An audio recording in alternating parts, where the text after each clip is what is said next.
Hi guys, Andrew Salciunas here with John Kincade. Hello. We're the hosts of Kincade and Salciunas here on 97.5 The Fanatic. We love you.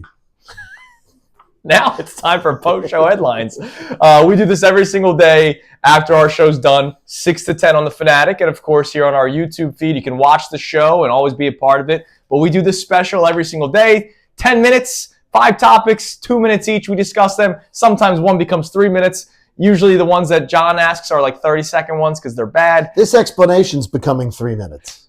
Well, that's why it's strategic. We're almost done. All right, so you have the first question. What do you got? Okay.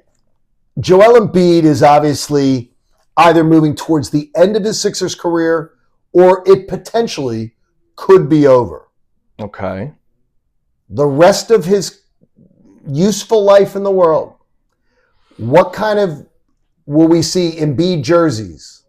Will we see Embiid stuff around the Sixers fan base? Man. Yes, but not to the extent of like Iverson. Not to Iverson, not to Barkley. Not to Barkley. No, to Really? Barkley. Wow. What did Barkley win here? Yeah, but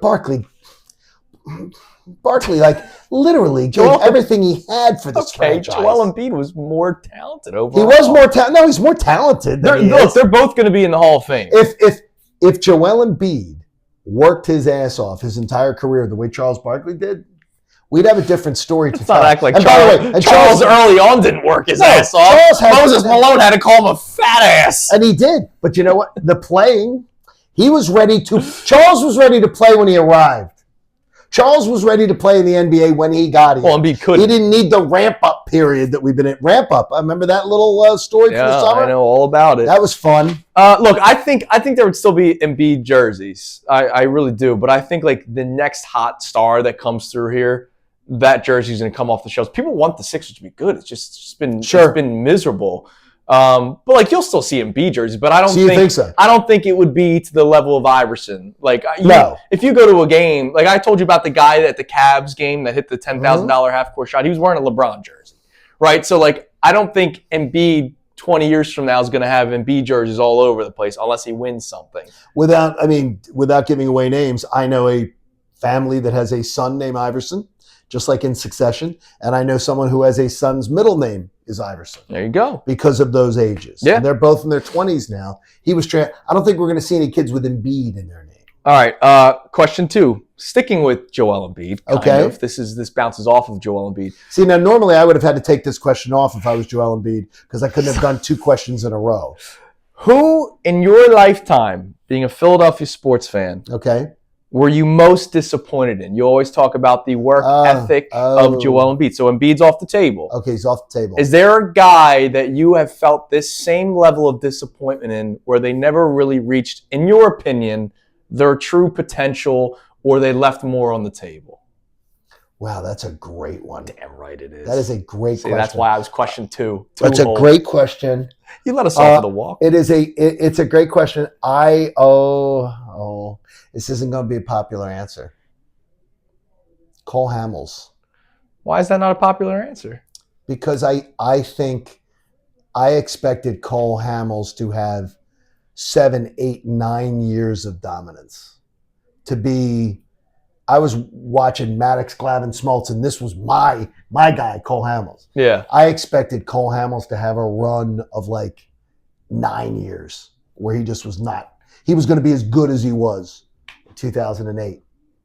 Never got there. And it was because of the work ethic the next year. I mean, you're not disappointed his entire career. No, I'm not. No. But I'm disappointed that he didn't become what I thought he was going to become. And I thought he was going to become, for this franchise, Steve Carlton, Cole Hamels. Steve Carlton was going to be here. Especially when you know the players he was surrounded by. Holiday, Lee, Oswald. Everything was there, right, for the team. Like, I remember the story. That's not. I don't think that's popular because you don't want to make it sound like I'm trashing Cole. No, of course. But I just think I expected Cole Hamels to be a transformational icon. Yeah. There was a story. Roy Halladay was always like the first one in the building. Sure. The second one was Kyle Kendrick. Kyle Kendrick, yeah. Guy that busted his ass. Now, obviously not as talented as Cole Hamels. Ben Simmons is my answer, by the way. Well, Ben Simmons is a good answer. And you think about it. Left a lot on the table. Oh, my gosh. Still is leaving a lot on the table. Oh. All right. This is a question that I think you won't like, but I don't give a damn. Okay. Who, and I think there's an easy answer that you will give. Okay. Embiid, again, we're playing a lot All off of Embiid here. Who's the biggest what-if athlete in Philadelphia? Right now? No, it could be right now or ever. The biggest what if? The easy answer is Lindros, in my opinion. Lindros, right? absolutely. If it hadn't been for the it. concussions, right? And if it hadn't been for it. because you don't believe in luck and all that kind of stuff. Yeah, luck is one of, as you know, is my least favorite word in the English But it's language. not like Lindros made a bad play to get his head wrong. The biggest what if, there's no question in my mind, immediately comes to mind, is Carson Wentz.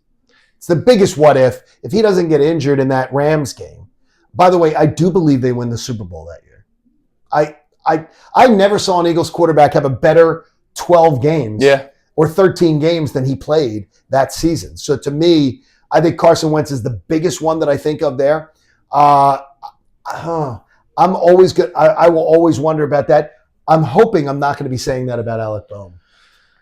I'm hoping that this year does. Yeah, but I'm thinking more. I'm thinking like injuries. Like injuries. Like, injuries are the reason why. Well, Pelly Lindbergh.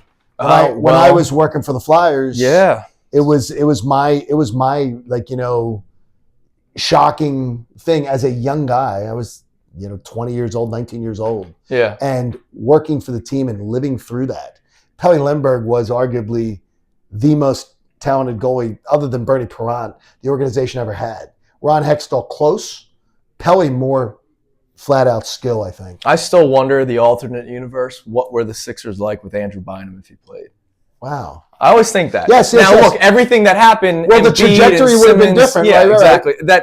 And look, I think Embiid, even with all the complaints that we have, Embiid's career would have been better than anything Andrew Bynum did here. No question, but the era of Bynum wouldn't have been a total failure where you would have had to trash everything. Right, exactly. So that's always what's the alternate universe? Didn't he hurt himself bowling? Yeah, and flamingo dancing. He had the weird haircut. I think it's flamenco.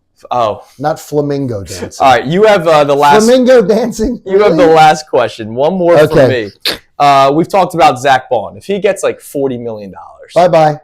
With my full blessing. Yeah, thank you. Yeah. Whatever he does comes with my full blessing. I love the man, and I hope he has nothing but great success and happiness the rest of his life. But I am not paying him as a top 3 linebacker in football. Right. So the 3 highest paid guys, if Zach Bond comes in like 4 or 5, I'm totally fine with it. Anything else, I'm not fine with. I wouldn't pay him as a top 3 linebacker in the game. So who are players over the years that you were cool with them leaving? Not cool with they suck, get them out of here. No, like Jason Worth. I was okay with I was Jason. A mature young man that realized, he just got paid a lot of money. Good for him. I was okay with Jason Worth leaving. I really was. Completely okay with it. I was very much okay, and again, it's before your time a little bit, but Reggie White. I loved Reggie White. And the way this city loved Reggie White. Yeah, you were more angry at the ownership. I was angry that we had an owner in Norman Brayman that was a buffoon. Yeah. That was a joke. And to me, I was like, go win a Super Bowl. Go win. Go, Reggie. And you were more so happy for him than just cool. Yeah, but I was heartbroken. No, I imagine you were. I was so heartbroken. I didn't want to. There were so many players that left of that era that I'm just like, are you kidding me? Are you kidding me? That this Norman Brayman destroyed it. But to get a Jeffrey Lurie, we had to have a Norman Brayman. All right, that's true. And we got it. Now, would it have to be a championship for a lot of people to be okay with people leaving? Like Jason Worth won a World Series and he got crap for leaving. No, because Reggie didn't win one. I would have I didn't have any problem with him. It doesn't matter if you leave. To me, I was glad. There's coaches that have left too. There's coaches, but they usually get shown the door. So right, exactly. Like Terry Francona. I love Terry Francona. Got to work with him at ESPN. Like him a lot. And I had to admit, I booed Terry Francona. I thought Terry Francona was, and he said flat out on a radio interview, I was a much better manager in Boston than I was here. Yeah, you probably learned. So sometimes that happens. Guys learn from it. All right, your last one. What we got? We go out of town on Saturday, my wife and I. Then we're going to a very tropical destination. Her bag is packed already. Respect. Except for her little female toiletries and stuff. Her bag is completely packed. Respect. So I said, okay, that's a little psycho to me. Nope. Already packed. And she says, yeah, well, I'm not wearing any of the clothes that I'm going to wear. Mhm. Am I wearing now in 30-degree Westchester? Mhm. So why wouldn't I pack? So I started to pack out of guilt, and I'm around half pack. But it still feels weird. It feels weird to me. So March 16th, I fly out to Clearwater. When will you be packed? March 10th. Okay, so you're right with her. Yeah. She packed for a Saturday trip. Bathing she is suits, totally packed. Right. Hawaiian shirts, Phillies t-shirts And that it's I done. don't wear when it's freezing outside. The only thing I will not pack until like the day before. Torches. Well, and underwear and socks. Oh, you won't pack the underwear and socks. Well, I exercise. I'm going to 2-3 pairs a day, man. Have accidents? Wait a minute. 2-3 pairs of underwear a day? No, at least 2. At least 2? Yeah. Really? The ones I wear when I wake up in the morning. Okay, when you are at home, you've worked out and you've done that. Can't you just put on a pair of sweatpants and go commando? No. You can't? I want to wear my underwear. Really? Dylan? You can't? Dylan's shaking his head. No? Like I'm talking about. I'm the psycho for packing a week early. Listen, I'm talking about gray, your big, comfy gray sweatpants. Okay. You can't just in the house go commando? In the house, I go pick up my son from daycare. I'm at Target 6 times a week. So you're telling me like Target's going to shut down man in gray sweatpants here showing his junk? Come on. You might think I'm carrying. Seriously. What? Concealed carry, please. Everybody have a great rest of your day. Like, subscribe, everything on our YouTube channel. We'll be back at it tomorrow here on 97.5 Fanatic. Yes. Hey guys, Andrew Salciunas from Kincade and Salciunas. Thank you for checking out all of our stuff on YouTube. Make sure you click, like, subscribe on everything that you see. And of course, you can see everything from our YouTube feed. Full shows, interviews, when John's being an idiot, which is like 15 times a day. So make sure you check out all of our stuff on YouTube. We appreciate it.